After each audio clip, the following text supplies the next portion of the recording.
everyone. I'm Dr. Deepika. I'll be presenting a case report unveiling the hidden danger, a headache behind papilledema.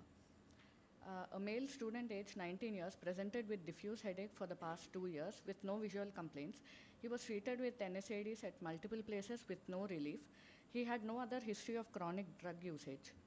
On clinical evaluation, his visual acuity was 6 by 6 and N6 with normal color vision and apparently normal and equally reactive pupils. On fundoscopy of both eyes, there was mild pallor of the disc, slightly blurred margins with no fresh hemorrhages, which was suggestive of chronic papilledema.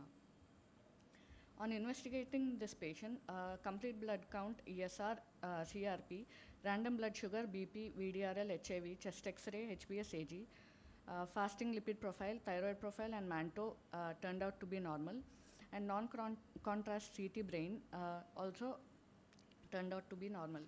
So what is next in this patient? The patient was advised for MRI brain with orbits, which showed that there was subarachnoid spaces around the optic nerve, which were prominent, causing flattening of the posterior sclera, and there was sulcal subarachnoid hemorrhage in right high frontal lobe convexity, and partially empty sella, which was suggestive of raised intracranial tension.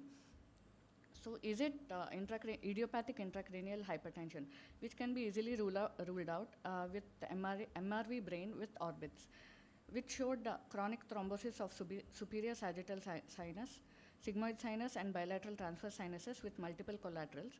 And there was also partial recanalization of bilateral transverse sinus, which is diagnostic of cerebral venous sinus thrombosis, which was further evaluated and found that there was raised homocysteine levels.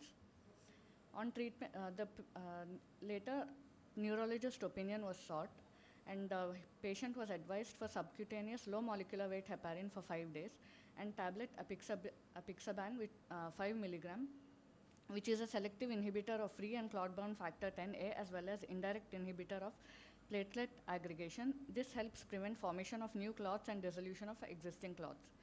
The patient was also advised for a tablet which is a combination of vitamin B12, vitamin B6, folic acid, and vitamin D3 orally, which was advised twice a day. As you can see in the flow chart, it reduces the homocysteine levels. Other causes of headache in young has to be ruled out, which are tension type headache, migraine, cluster headaches, other primary headaches, and secondary headaches. Cerebral venous sinus thrombosis is a rare and potentially life-threatening condition, with incidence being 0.1%, characterized by the formation of blood clots in the cerebral venous sinuses, which increases intracranial tension leading to papilledema and other wide range of neurological complications. This patient was diagnosed with cerebral venous sinus thrombosis due to homocystinemia with chronic papilledema. It should also be, the presentations are also different in elderly versus younger patients. In elderly, there is depressed consciousness, mental state changes, whereas in young age patients, there is headache and vomiting as presentation. And risk factors in elderly would be associated carcinoma and dehydration, and they have worse prognosis, and reduced GCS is also present, and the mortality is higher in elderly patients when compared to the young patients. So why is this case important? Cerebral venous sinus thrombosis is a rare but serious condition that can often go undiagnosed due to its diverse and non-specific symptoms. Subtle signs of papilledema like mild pallor should not be overlooked, especially in young adults. The closest differential diagnosis in this case would be idiopathic intracranial hypertension, which can easily be ruled out by adding MRV to MRA imaging. And timely initiation of anticoagulants helps in dissolving the clots, restore blood flow, thereby reducing the morbidity as well as mortality. The take-home message in this case is that not all headaches in young patients are migrainous. All chronic headaches has to be evaluated completely, and a multidisciplinary approach involving ophthalmologist, physician, neurologist, and psychiatrist is needed for more patient-centric management. Thank you.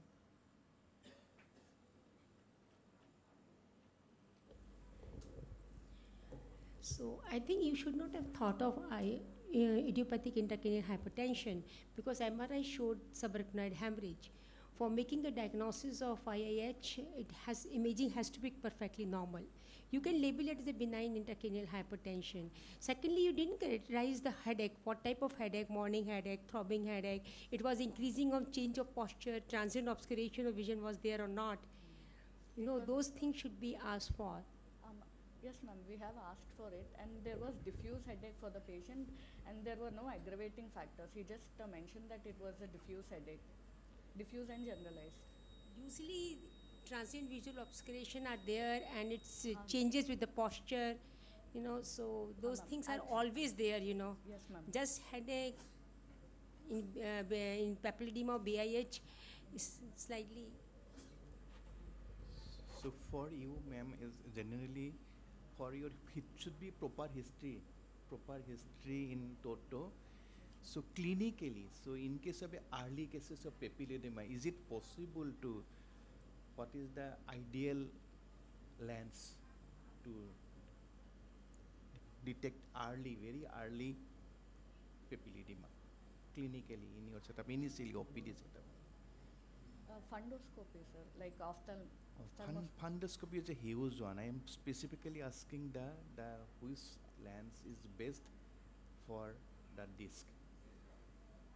Clinically on examination. On Sir. Like, sir, there would be RAPD, sir. If fundoscopy, only unilateral- fundoscopy may be a direct, may be indirect, may be a slit lamp biomicroscopy. Another is which one best? Which one is best? Sir, either direct ophthalmoscopy or a slit lamp biomicroscopy.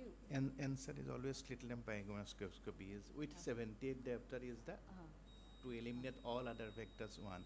You are mentioning MRV. What is the difference between MRI, plain contrast MRI and MRV? I am. Yes, those are very important. Okay, thank you.